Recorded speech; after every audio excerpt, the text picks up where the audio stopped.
નમસ્કાર દર્શક મિત્રો, ફોકલ પોઈન્ટ બાય અજય ઉમટમાં આજે આપણે ચર્ચા કરીશું કે સૌ સારું જેનો અંત સારો. ઈરાન અને અમેરિકા વચ્ચે છેલ્લા 84 દિવસથી જે યુદ્ધ ચાલી રહ્યું છે એનો અંત હાથવેતમાં હોય એવું લાગી રહ્યું છે. પરંતુ ક્યારેક પેલી ગુજરાતી કહેવત છે ને કે આસમાન સે નીકળી ઓર ખજૂર પે અટકી, એટલે હવે માત્ર એક મુદ્દા પર વાત અટકી છે. પેલું કહે છે ને હાથી પસાર થઈ ગયો ને પૂંછડી પર રહી ગઈ, એના જેવો ઘાટ થયો છે. ઈરાન અને અમેરિકા વચ્ચે મોટા ભાગના મુદ્દા પર સંમતિ સધાઈ ગઈ છે, પરંતુ એક જ મુદ્દે વાત અટકી છે ને એ વાત છે કે ડોનાલ્ડ ટ્રમ્પ એવું કહે છે કે ઈરાન પાસે 459 કિલો એનરિચ એટલે કે સંવર્ધિત યુરેનિયમ છે, એ યુરેનિયમ અમેરિકાને સોંપી દો અને અમેરિકા એનો નાશ કરી નાખશે, બીજા કોઈ દેશને નહીં આપે, એટલે કે ઇઝરાયલને નહીં આપે અને અમેરિકા પોતે પણ નહીં રાખે. પરંતુ અમેરિકા એવું કહે છે કે ઈરાનને ન્યુક્લિયર પાવર પ્રોજેક્ટ માટે પણ હું સંવર્ધિત યુરેનિયમ આપવા માંગતો નથી. અર્થાત કે યુરેનિયમ હોય તો ઈરાન કંઈ કરે ને, એટલે ન રહે બાસ ના બાજે બાંસુરી, એવો ડોનાલ્ડ ટ્રમ્પનો દાવ છે. પરંતુ ઈરાન એવું કહે છે કે આ અમારા સ્વાભિમાનનો સવાલ છે અને અમે ન્યુક્લિયર પ્રોજેક્ટ જે છે શાંતિપૂર્ણ પ્રયાસો માટે જ એનો ઉપયોગ કરવાના છીએ. અમે ન્યુક્લિયર પ્રોલિફરેશન ટ્રીટી જે છે એ સાઇન કરી છે, એટલે કે પરમાણુ અવિસ્તરીકરણ સંધિના અમે હસ્તાક્ષર કર્યા છે, એટલે અમે પરમાણુ બોમ્બ નહીં બનાવીએ એની ખાતરી આપીએ છીએ. પરંતુ અમેરિકા અમારી પાસેથી સંવર્ધિત યુરેનિયમ એટલે કે એનરિચ યુરેનિયમ છે એનો જથ્થો લઈ જાય એ વાત અમને મંજૂર નથી. એને બાદ કરતા તમે જુઓ તો હોર્મુઝની ખાડી ખોલવા માટે ઈરાન સંમત થઈ ગયું છે. તો ઈરાનની હોર્મુઝની ખાડીની બહાર જે અમેરિકી નૌકાદળની નાકાબંધી છે એ હટાવવા અમેરિકા તૈયાર થઈ ગયું છે. ઈરાન પરના તમામ આર્થિક પ્રતિબંધો હટાવવા ઉપરાંત ઈરાનની જેટલી આર્થિક સંપત્તિ દુનિયાના દેશોમાં અમેરિકાએ સ્થગિત કરી દીધી છે, ફ્રીઝ કરી દીધી છે, એ છોડવા માટે પણ અમેરિકા સંમત થઈ ગયું છે.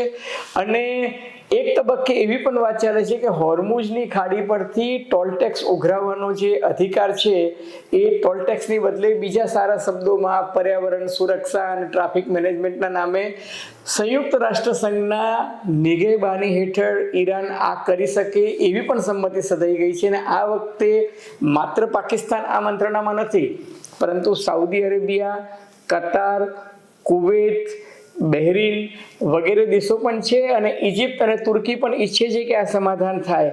એટલે છેલ્લા 24 કલાકમાં ઈરાનમાં પાકિસ્તાનના 2 મંત્રીઓ 2 વખત પહોંચી ગયા છે અને આજે મોડી સાંજે પાકિસ્તાની લશ્કરી વડા ફિલ્ડ માર્શલ આસિમ મુનીર જે રીતે તહેરાન પહોંચ્યા અને તહેરાનના વિમાની મથકે એમનું સ્વાગત વિદેશી મંત્રી અબ્બાસ અરાગચીએ કર્યું, એ જોતાં એવું લાગે છે કે ગર્મજોશીનો ઉષ્માપૂર્ણ માહોલ છે. પરંતુ એક વાત પર હવે પિન ચોંટી ગઈ છે ડોનાલ્ડ ટ્રમ્પની કે તમારે કોઈ પણ સંજોગોમાં અમને યુરેનિયમ આપવું પડશે, અને ઈરાન એવું કહે છે કે એ વાત અમને મંજૂર નથી.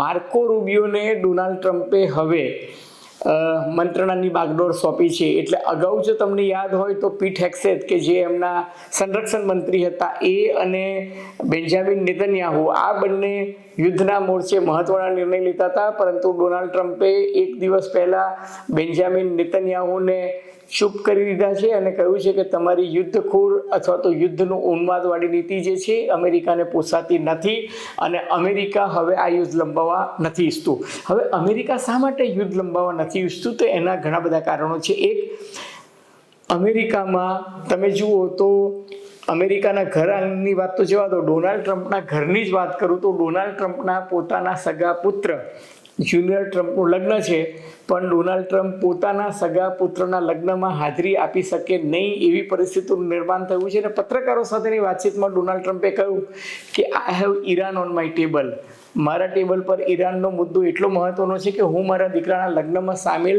નહીં થઈ શકું.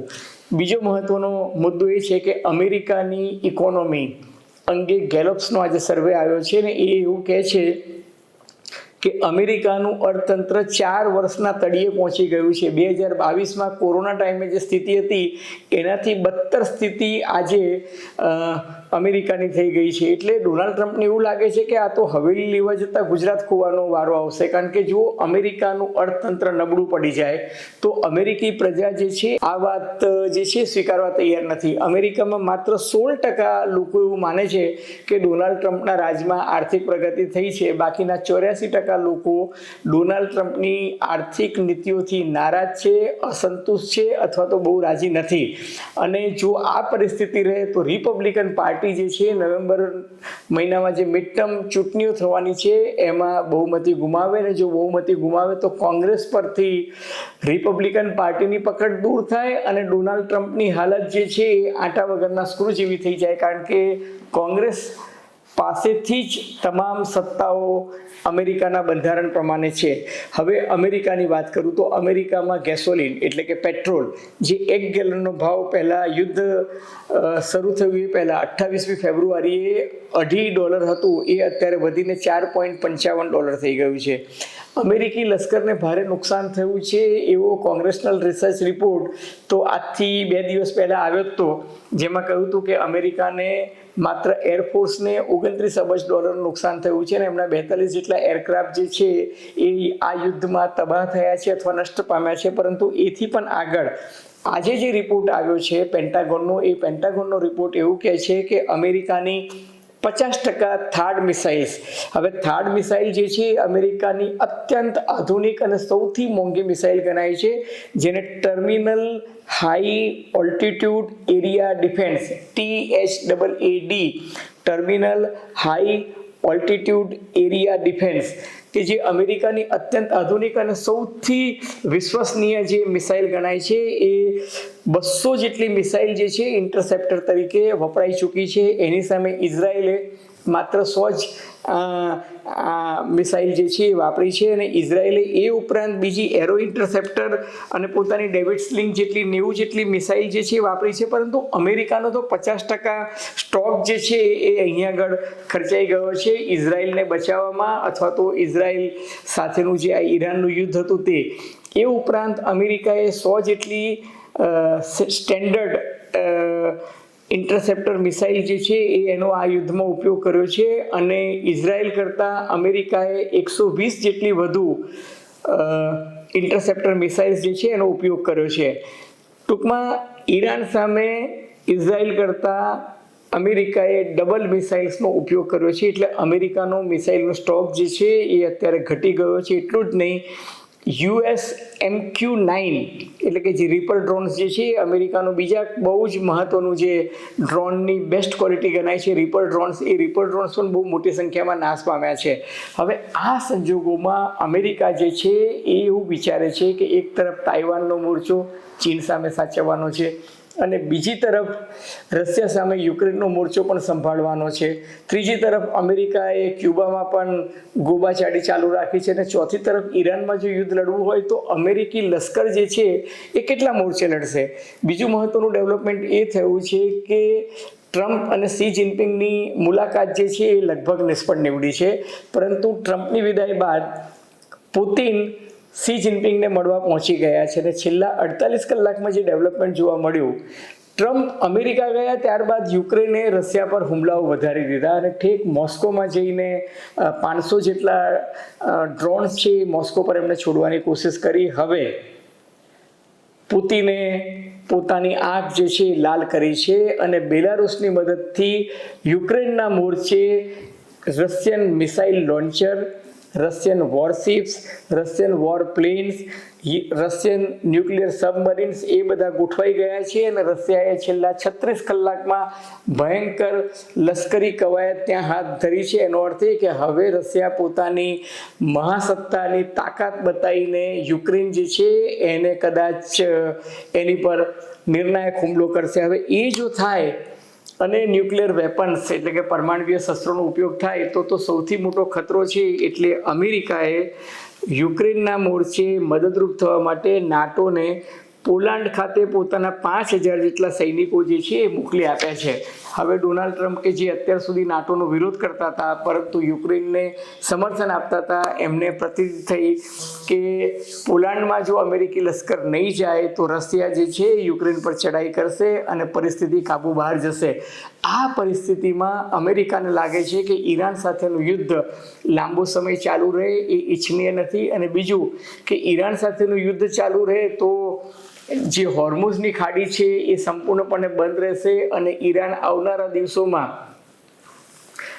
સુએઝ કેનાલને જોડતી બાબ અલ મંડપમની જે ખાડી છે ત્યાં પણ યમનના હુથી લડવૈયાઓથી બંધ કરી દે તો દુનિયામાં ભયંકર કટોકટી સર્જાશે ક્રૂડ ઓઇલની, અને એ સંજોગોમાં અમેરિકા નથી ઈચ્છતું કે એની હાલત મોંઘવારી અને ફુગાઓમાં વધી ગઈ છે એ સ્થિતિ વધારે બદતર થાય. એટલે અમેરિકા હવે યુક્રેન અને રશિયાના મોરચે ફોકસ કરવા માંગે છે અને આ યુદ્ધમાંથી મુક્તિ ઈચ્છે છે.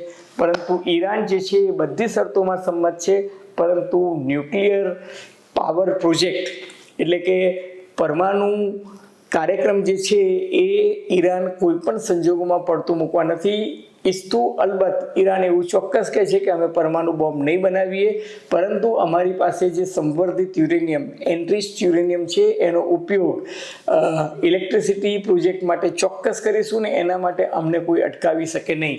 જો આ એક મુદ્દે સંમતિ થાય તો સૌ સારા વાના થાય એવી વાતો ચાલે છે. એટલે કતાર જે છે એ હવે આ પ્રતિનિધિ મંડળમાં મધ્યસ્થી તરીકે જોડાયું છે, અને કતાર જે છે એના તજજ્ઞો એવું માને છે કે વચલો રસ્તો એવો નીકળવો જોઈએ કે એક તરફ યુદ્ધનો અંત આવે, ઇઝરાયલ જે છે એ પણ અમેરિકાની અને ઈરાનની તમામ શરતો સ્વીકારે, અને પરમાણુય મુદ્દાનો મામલો જે છે એને 1 મહિનાની મુદત પછી એના પર ચર્ચા કરે. અત્યારે હોર્મુઝની ખાડી ખોલી દે અને ઈરાનને આર્થિક મદદ મળે એ રીતના કંઈક વ્યવસ્થા કરવાની વાત ચાલે છે, કારણ કે ઈરાનની પણ આર્થિક હાલત અત્યંત કથળી રહી છે. ઈરાનમાં પણ ફુગાવો વધ્યો છે, મોંઘવારી વધી છે, અને કેટલાક વિસ્તારમાં ભૂખમરો જેવી સ્થિતિ છે. ટૂંકમાં યુદ્ધ ચાલુ રહે એ કોઈના પણ હિતમાં નથી, ઈરાનના પણ હિતમાં નથી, અમેરિકાના હિતમાં પણ નથી, અને વૈશ્વિક દ્રષ્ટિએ પણ હિતમાં નથી. આપણે ઈચ્છીએ કે સૌ સારું, એનો અંત સારો અને યુદ્ધનો અંત આવે. અલબત્ત આગે આગે દેખો હોતા હે ક્યાં. મિત્રો, તમને ફોકલ પોઈન્ટ બાય અજય ઉમટનો આ એપિસોડ 9 ગુજરાત સમય અને અમદાવાદ મિરરના સથવારે જો ગમ્યો હોય તો એને લાઈક કરજો, શેર કરજો, સબસ્ક્રાઈબ કરજો, અને પેલું બેલ આઇકોનનું બટન દબાવવાનું ભૂલતા નહીં, જેથી તમને અમારા નવા વિડીયોઝના નોટિફિકેશન મળે. ધન્યવાદ, ખૂબ ખૂબ આભાર.